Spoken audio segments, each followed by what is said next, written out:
भारत के हृदय में एक ऐसा प्राचीन और रहस्यमय आयोजन होता है जो समझ से परे है। कुंभ मेला एक ऐसा उत्सव है जो भौतिक और आध्यात्मिक संसारों को जोड़ता है, जैसे पीढ़ियों से फुसफुसाई गई एक मंत्रमुग्ध कथा। यह मात्र एक आयोजन नहीं, यह गतिमान जादू है। कहानी की शुरुआत जैसे सभी महान गाथाओं की होती है, सितारों से होती है। ऊपर ब्रह्मांड के चमकते विस्तार में एक असाधारण संयोग घटित होता है। सूर्य, चंद्रमा और बृहस्पति विशेष ज्योतिषीय स्थितियों में एकत्रित होते हैं। यह खगोलीय नृत्य कोई संयोग नहीं, यह एक संकेत है। स्वयं ब्रह्मांड एक द्वार बनाने की साजिश करता है। एक ऐसा क्षण जब वायुमंडल ऊर्जा से गूंजता है और जल मोक्ष के अमृत में परिवर्तित हो जाते हैं।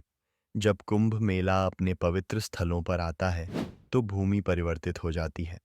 हरिद्वार से उज्जैन, प्रयागराज से नासिक तक ये पवित्र नगर अपनी निद्रा से जागते हैं। उनकी नदियां ऐसे चमकती हैं मानो दिव्य स्पर्श से आलोकित हों। प्रत्येक स्थल एक रहस्य समेटे हुए है। समुद्र मंथन की पौराणिक कथा से अमृत की एक बूंद, देवताओं और असुरों द्वारा समुद्र मंथन। कहा जाता है कि ये बूंदें ब्रह्मांडीय पवनों द्वारा बिखरी हुई भूमि को अद्वितीय शक्ति से संपन्न करती हैं। एक ऐसी शक्ति जिसे सभी महसूस करते हैं जो वहां यात्रा करने का साहस करते हैं। और वे यात्रा करते हैं। दुनिया के हर कोने से तीर्थयात्री संगम पर मिलने वाली नदियों की तरह आते हैं। किसान से लेकर संत, राजा से लेकर सामान्य जन इस याह में ही नी से वायुमंडल धूप और प्रत्याशा से भर जाता है। करोड़ों लोग इकट्ठा होते हैं। उनके मंत्रोच्चार भक्ति की एक ऐसी चादर बुनते हैं जो स्वर्ग तक उठती है। ये सभा इतनी विशाल होती है कि सितारे भी नीचे देखने के लिए रुकते हैं। उनकी ज्योति मानवता की चमक के सामने फीकी पड़ जाती है। भोर होते ही एक जुलूस शुरू होता है। सबसे पहले आते हैं नागा साधु, भस्म से ढके तपस्वी, जिनकी उपस्थिति ही श्रद्धा उत्पन्न करती है। उनके शरीर केवल पवित्र अग्नियों की राख से ढके, मानो सांसारिक दुनिया से अछूते हैं। आंखें अंगारों की तरह वे उद्देश्यपूर्ण चलते हैं। शाही स्नान शाही स्नान के लिए जल में प्रवेश करते हैं। इसे देखना समय जितना पुराना एक अनुष्ठान देखना है। एक प्राचीन जादू जो फिर से जीवंत होता है। लेकिन नागा साधु ही यहाँ के एकमात्र रहस्य के रक्षक नहीं हैं। भीड़ में अघोरी जैसे रहस्यमय साधु भी हैं, जो जीवन और मृत्यु के बीच की रेखा पर चलते हैं। और ऊर्ध्वबाहु, वे तपस्वी जो निरंतर तपस्या में अपने हाथ आकाश की ओर उठाए रखते हैं। उनके अनुष्ठानों की चर्चा फुसफुसाहट में होती है। उनकी शक्ति का सम्मान और भय दोनों होता है। कुंभ मेला स्वयं एक जादूगरी का चमत्कार है, या शायद कुछ और महान। कुछ ही दिनों में एक शहर प्रकट होता है जहां पहले कुछ नहीं था।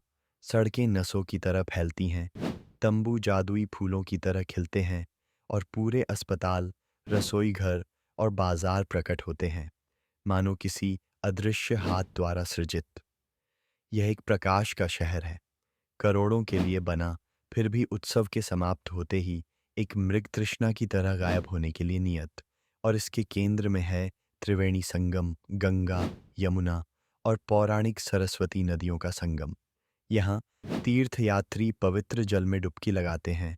उनके पाप सूर्य प्रकाश में छायाओं की तरह घुल जाते हैं। वे पुनर्जन्म लेते हैं, उनकी आत्माएं शुद्ध होती हैं, उनके बोझ हल्के हो जाते हैं। कुछ कहते हैं कि वे सरस्वती के मायावी स्पर्श को महसूस करते हैं। पौराणिक नदी जो दिव्य रहस्य फुसफुसाती है। फिर भी अपनी सारी भव्यता के बावजूद कुंभ मेला एक सामंजस्य की सिम्फनी है। अजनबी ऐसे भोजन साझा करते हैं जैसे पुनर्मिलित परिवारजन, मंत्र और प्रार्थनाएं एक स्वर में मिल जाती हैं, और करोड़ों की भीड़ एक अलौकिक ताल में चलती है। ऐसा लगता है मानो एक अदृश्य शक्ति धागों को थामे हुए है, शांति और एकता का एक जादू बुन रही है। दुनिया ने इस चमत्कार को नज़रअंदाज नहीं किया है। 2017 में कुंभ मेले को यूनेस्को द्वारा मानवता की अमूर्त सांस्कृतिक विरासत के रूप में सम्मानित किया गया। लेकिन कोई भी उपाधि, कोई भी मान्यता वास्तव में इसके सार को पकड़ नहीं सकती, क्योंकि कुंभ मेला केवल एक आयोजन नहीं, यह एक जीवित किंवदंती है, एक ऐसा पुल जो नश्वर और दिव्य के बीच बना है, विश्वास की शक्ति और उन रहस्यों का प्रमाण जो हमें ब्रह्मांड से जोड़ते हैं। और इसलिए जब सितारे पुनः संरेखित होते हैं और नदियाँ अपने आगंतुकों की प्रतीक्षा करती हैं, कुंभ मेला वैसे ही खड़ा है जैसा यह हमेशा से रहा है, एक शाश्वत रहस्यमय क्षेत्र जहाँ साधारण असाधारण में परिवर्तित हो जाता है और प्रत्येक तीर्थयात्री कहानी का एक हिस्सा बन जाता है।